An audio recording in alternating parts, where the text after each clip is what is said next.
ನಮಸ್ಕಾರ. ಫ್ರೀಡಂ 19 ಸುದ್ದಿವಾಹಿನಿಗೆ ಸ್ವಾಗತ. ಇಂದಿನ ಮುಖ್ಯ ಸುದ್ದಿಗಳತ್ತ ಗಮನ ಹರಿಸೋಣ.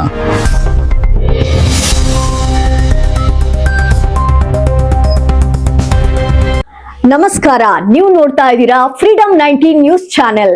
ನಿಖರ ಮತ್ತು ಪರಿಶೀಲಿತ ನಿರಂತರ ಸುದ್ದಿಗಳನ್ನ ಜವಾಬ್ದಾರಿಯುತವಾಗಿ ತಲುಪಿಸುವಂತ ವಿಶ್ವಾಸಾರ್ಹ ಸುದ್ದಿ ವೇದಿಕೆ ಫ್ರೀಡಂ 19 ನ್ಯೂಸ್ ಚಾನೆಲ್ಗೆ ತಮಗೆಲ್ಲರಿಗೂ ಆತ್ಮೀಯವಾದಂತಹ ಸ್ವಾಗತ. ಬನ್ನಿ ಇವತ್ತಿನ ಸುದ್ದಿಗಳನ್ನ ನೋಡೋಣ.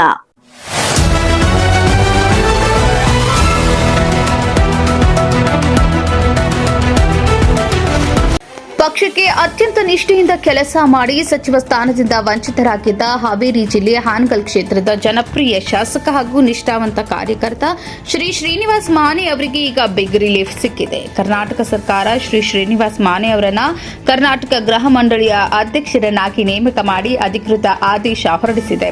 ನೇಮಕದ ಸುದ್ದಿ ತಿಳಿಯುತ್ತಿದ್ದಂತೆಯೇ ಫ್ರೀಡಂ 19 ಮಾಧ್ಯಮ ಬಳಗವು ಶ್ರೀ ಶ್ರೀನಿವಾಸ್ ಮಾನೆ ಅವರನ್ನ ಖುದ್ದಾಗಿ ಭೇಟಿ ಮಾಡಿ ಶಾಲು ಹೊದಿಸಿ ಸನ್ಮಾನಿಸಿ ಗೌರವಿಸಿದೆ. ನಿಷ್ಠಾವಂತ ನಾಯಕನಿಗೆ ಸೂಕ್ತ ಗೌರವ ಸಿಕ್ಕಿದೆ ಎಂದು ಅವರ ಅಭಿಮಾನಿಗಳು ಹರ್ಷ ವ್ಯಕ್ತಪಡಿಸಿದ್ದಾರೆ. ಸಚಿವ ಸ್ಥಾನ ಕೈತಪ್ಪಿದರೂ ಸದಾ ಪಕ್ಷ ಮತ್ತು ಕ್ಷೇತ್ರದ ಜನರ ಸೇವೆಯಲ್ಲಿ ತೊಡಗಿಕೊಂಡಿದ್ದ ಶ್ರೀನಿವಾಸ್ ಮಾನೆ ಅವರಿಗೆ ಈಗ ನೀಡಿರುವ ಈ ಅಧ್ಯಕ್ಷ ಸ್ಥಾನವು ಅವರ ನಿಷ್ಠೆಗೆ ಸಿಕ್ಕ ಪ್ರತಿಫಲ ಎಂದು ಬೆಂಬಲಿಗರು ಹೇಳುತ್ತಿದ್ದಾರೆ. ಅಭಿಮಾನಿ ಬೆಂಬಲಿಗರ ಮಾತು: ಮಾನೆ ಸಾಹೇಬರು ಪಕ್ಷಕ್ಕೆ ಅತ್ಯಂತ ನಿಷ್ಠೆಯಿಂದ ದುಡಿದಿದ್ದಾರೆ. ಸಚಿವ ಸ್ಥಾನ ಸಿಗಬೇಕಿತ್ತು, ಅದು ತಪ್ಪಿದ್ದಕ್ಕೆ ನಮಗೆ ಬೇಸರವಿತ್ತು. ಈಗ ಸರ್ಕಾರ ಗೃಹ ಮಂಡಳಿ ಅಧ್ಯಕ್ಷ ಸ್ಥಾನ ನೀಡಿದೆ. ಆದರೆ ಇಲ್ಲಿಗೆ ಮುಗಿಯಲ್ಲ, ಮುಂದೆ ಅವರಿಗೆ ಇನ್ನೂ ದೊಡ್ಡ ಜವಾಬ್ದಾರಿ ಮತ್ತು ಸ್ಥಾನಮಾನ ಸಿಗುತ್ತಿದೆ ಎನ್ನುವ ನಿರೀಕ್ಷೆ ನಮಗಿದೆ. ಜನಸೇವೆ ಮತ್ತು ಪಕ್ಷದ ಮೇಲಿನ ಅಪಾರ ನಿಷ್ಠೆಯೇ ಮಾನೆ ಅವರಿಗೆ ಈ ಗೌರವ ತಂದುಕೊಟ್ಟಿದೆ. ಮುಂದಿನ ದಿನಗಳಲ್ಲಿ ಅವರು ಕರ್ನಾಟಕ ಗೃಹ ಮಂಡಳಿಯ ಅಧ್ಯಕ್ಷರಾಗಿ ಇಡೀ ರಾಜ್ಯಕ್ಕೆ ಮಾದರಿಯಾಗುವಂತೆ ಕೆಲಸ ಮಾಡಲಿ ಎಂದು ಫ್ರೀಡಂ 19 ನ್ಯೂಸ್ ಪರವಾಗಿ ಶುಭ ಹಾರೈಸುತ್ತಿದ್ದೇವೆ. Freedom 19 news Somalinga Eliyar, Shamim Rathi, Anand Hosmani. ಈಗ ಮಿನಿಸ್ಟರ್ ಸೀಟ್ ಆಸೆ ಇತ್ತು. ಈಗ ನಿಮ್ಗೆ ಇದು ನಿಗಮ ಮಂಡಳಿ ಕೊಟ್ಟಿದ್ದಾರೆ. ಯಾವ ರೀತಿ ಅಭಿವೃದ್ಧಿ ಮಾಡಬೇಕಂತ ನಿಮ್ಗೆ ತಮ್ಮ ಆಸೆ? ಸುಮಾರು 20 ವರ್ಷಕ್ಕಿಂತ ಹೆಚ್ಚಿನ ಪಕ್ಷದ ಸಂಘಟನೆಯಲ್ಲಿ ನಾನು ಸಕ್ರಿಯವಾಗಿ ಭಾಗಿಯಾಗಿದ್ದೆ.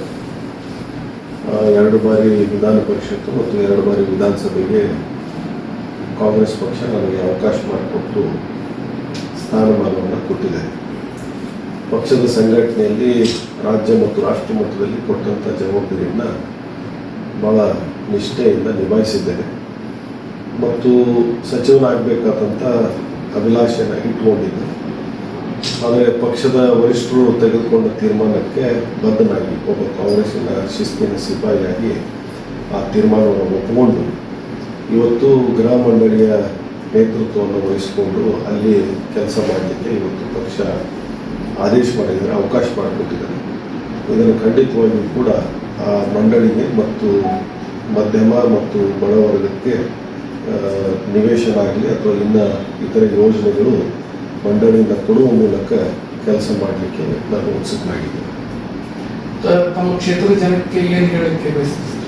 ಕ್ಷೇತ್ರದ ಜನ ಇವತ್ತು ಕಷ್ಟದ ಪರಿಸ್ಥಿತಿಯಲ್ಲೂ ಕೂಡ ನನ್ನನ್ನು ಕೈ ಹಿಡಿದು ಇಷ್ಟು ಮಟ್ಟಕ್ಕೆ ಬೆಳೆಸಿದ್ದಾರೆ. ಅವ್ರ ಋಣದಲ್ಲಿ ನಾನಿದ್ದೀನಿ, ಯಾವತ್ತೂ ಕೂಡ ಚಿರಋಣಿಯಾಗಿದ್ದೀನಿ. ಎಲ್ಲ ಕಾಲದಲ್ಲೂ ನನಗೆ ಬೆಂಬಲವನ್ನು ಕೊಡ್ತಾ ಇದ್ದಾರೆ, ಶಕ್ತಿಯನ್ನು ಕೊಡ್ತಾ ಇದ್ದಾರೆ. ಇವಿಷ್ಟು ಈವರೆಗಿನ ಸಂಕ್ಷಿಪ್ತ ಸುದ್ದಿ. ನೋಡ್ತಾ ಇರಿ ಫ್ರೀಡಂ 19 ನ್ಯೂಸ್ ಚಾನೆಲ್. ಧನ್ಯವಾದಗಳು.